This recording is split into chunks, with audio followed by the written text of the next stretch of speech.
Hey socialites, welcome back. If you're new here, I'm Ariell. I do mainly beauty videos, fragrance, and lifestyle. So if those are the type of videos you enjoy, I'd love for you to hit the subscribe button and come join the family. So today's video is gonna be our first makeup tray of 2025. If you're new, the makeup tray is a curated tray of some products I put together every month that I wanna be more intentional about using. Some of them are seasonal. They may work better in the winter months than summer for me. Some of them are products that I'm almost finished using and I just want to go ahead and get rid of them or use them up. And some of them may be products that I forgot about or I'm trying to learn a little bit more about through use. So hopefully this video inspires you to create a makeup tray and start using some of your stuff. I don't have too many on this month's tray, so let's start with prep. I only have 2 prep products.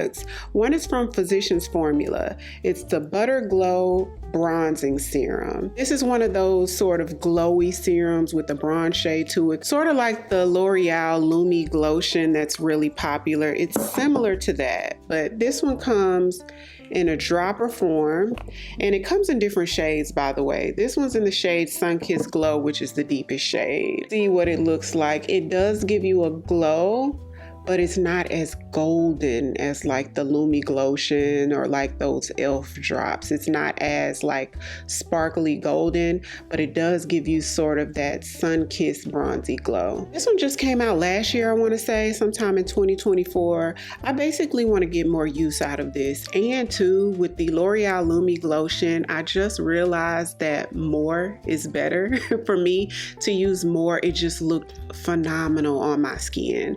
So I feel like I was playing it safe using these type of products. So I want to use a lot more than what I normally use and see what type of glow it gives me. And next is the NYX Face Glue Gripping Primer.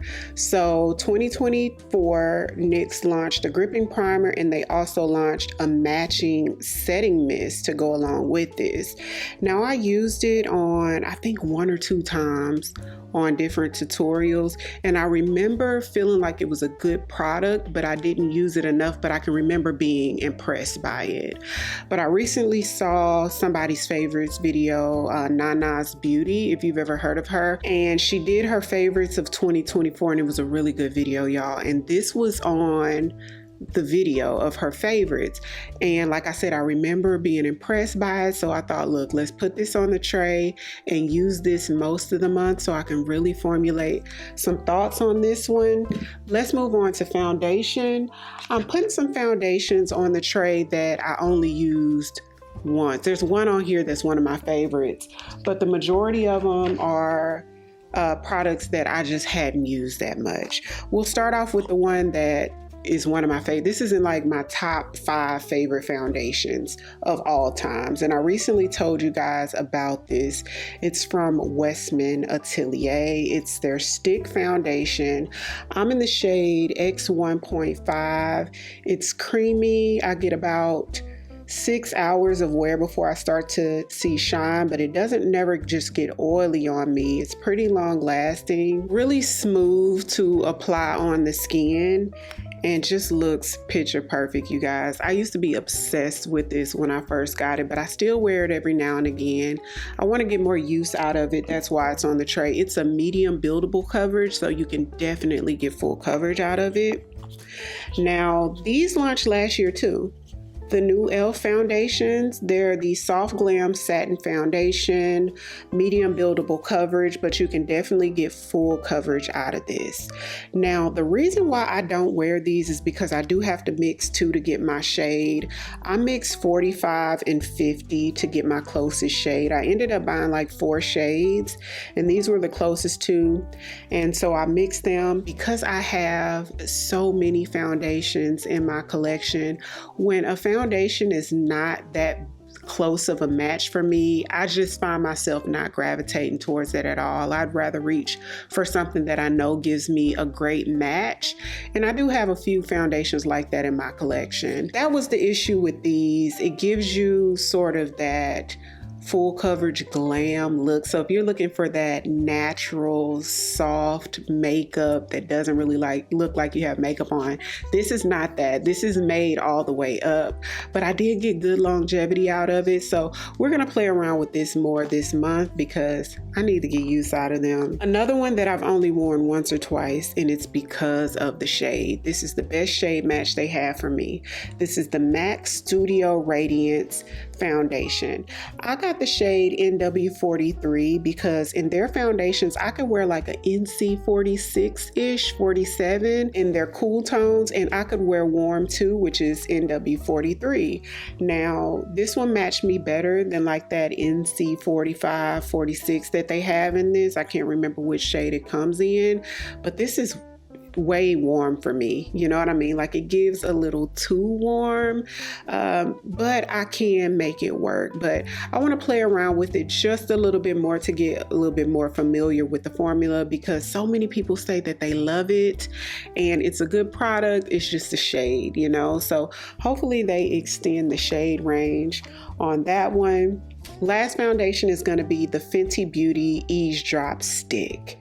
Now, I hardly wear this because for me, it felt just a little dry on the skin, just a little bit, not crazy dry. This one's in the shade 18. The Fenty Eaze Drop Liquid Skin Tint is one of my favorite skin tints, y'all. I love it. It's so, so good. And because this didn't give me exactly what that one did, I think I just sort of gravitate towards the liquid form if I'm going to use a Fenty Eaze Drop. But we're going to wear this more this month. Concealers. So 2024 Haus Labs concealer. There's a few, but Haus Labs concealer just had me in a chokehold. I almost emptied them. And because I'm almost done with those, let's go back to my favorite concealer. This is Dior Forever Skin Correct. I always recommend this on every Sephora recommendation. Excellent. This gives you full coverage. It's very smooth. You get minimal creasing. I have no complaints out of these. This one is a little closer to my skin tone, which is 4.5, and 3.5 I use for brightening. Last concealer on the tray is going to be Danessa Myricks Yummy Skin. This one's in the shade 11. So it's a great color for me. Minimal product gives you maximum coverage, which I find that a lot of her products are that way. I do enjoy this one, but I hadn't really been pulling it out that often. I do have a couple of like contour or bronzer products on the tray this month. One is from e.l.f. I thought I put this one on the tray because I have those e.l.f. foundations on the tray. This one's in the shade Tan Bronze. I originally got 3 shades that were too light or too gray, and this was the third one that happened to match. I was glad for that, but this is what it looks like. It blends out so easily. There is a little bit of a sheen to the dry down, but it's on the subtle side, so it doesn't stand out that much. But I love the color of this and how easy it blends out. I feel like, especially because of the price and the blendability, that this will be a perfect like liquid or cream contour for somebody who's new to makeup, actually. Next up, I actually got in a duo. Now this is from Makeup by Mario, and this came in a set that had the cream contour or bronzer, and it also came with like a cream blush in there as well. That was a pretty pink shade.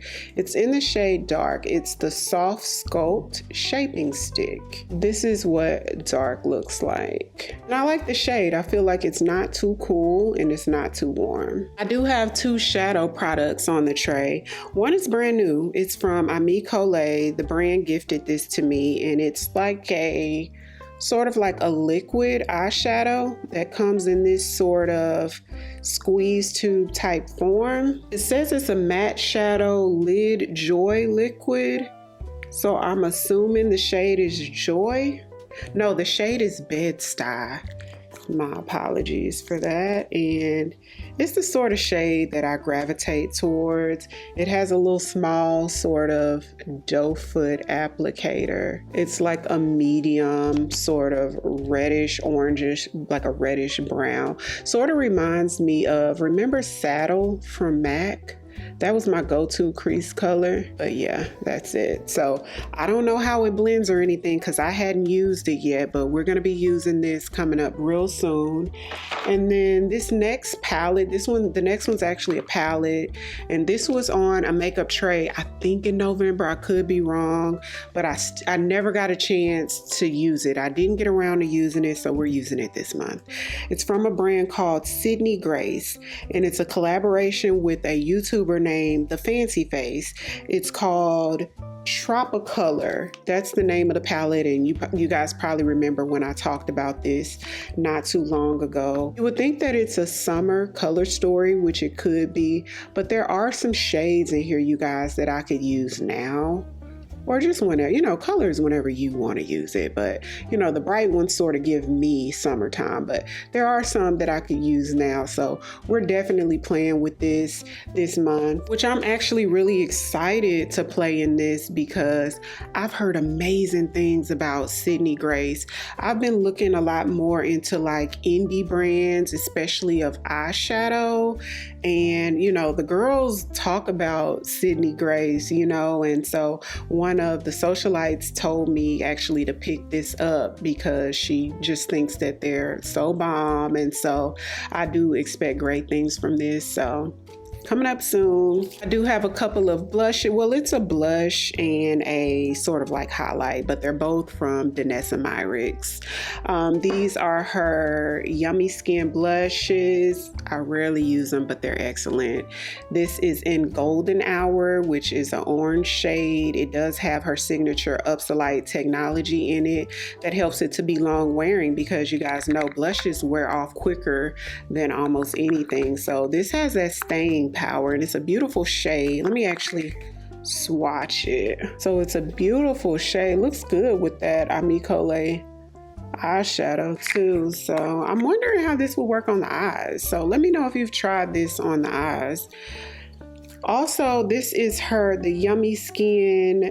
I think these were called lowlighters, like a highlight, but more like subtle, more blend into the skin, more kind of laid back.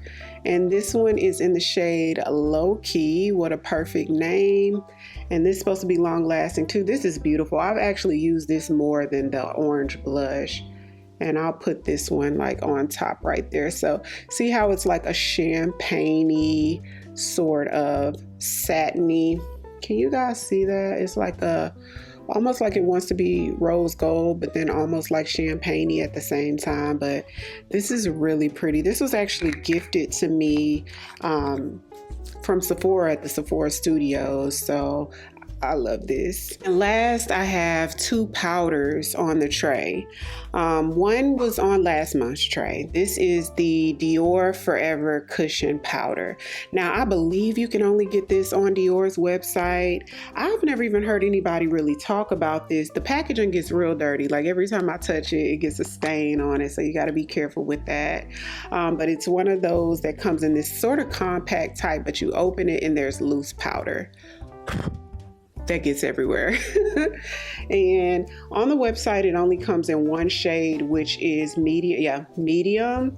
But I used it on one or two makeup tutorials. So I just want to kind of get a little bit more familiar with, you know, the ins and outs of this one. So that's why it's on the tray. And then last is by Makeup by Mario. This just came out last year. It's the Surreal Skin Soft Blur Setting Powder. This is in the shade 3 Neutral Peach. And this has been on, this is about the third makeup tray I've had this on. This is what the shade looks like, by the way. One of the socialites in a recent video said that she was surprised this wasn't on my favorites because it's so many people's favorites. And once again, like the other couple times it was on the tray, I'm trying to really formulate some thoughts because when I use it, it sort of gives a little, just not blown away by it. So I'm like, okay, Ariel, maybe I want to love it so much. I guess that's what I'm trying to say. Everybody else loves it. I want to love it. I know everything isn't for everybody, but I'm going to try this out with different foundation formulas, even though I've tried it out with a couple. Seemed just a little dry, and I feel like I would follow up with another powder on top of it, but We're gonna see. She's back on the tray. So that's it for January's makeup tray. I'm actually excited about this tray because some of these products I'm just like, okay, let's see. Are you my favorite? Do I like you or not? Comment down below. Let me know. What are you guys putting on your makeup tray this month? Are you switching anything out? I'll have everything I mentioned linked in the description box, so be sure to check that out, or on that YouTube shopping tab on the screen. So if you're new here, welcome. I'd love for you to come join the family by hitting the subscribe button. Thank you all so much for watching. I'll see you on the next one.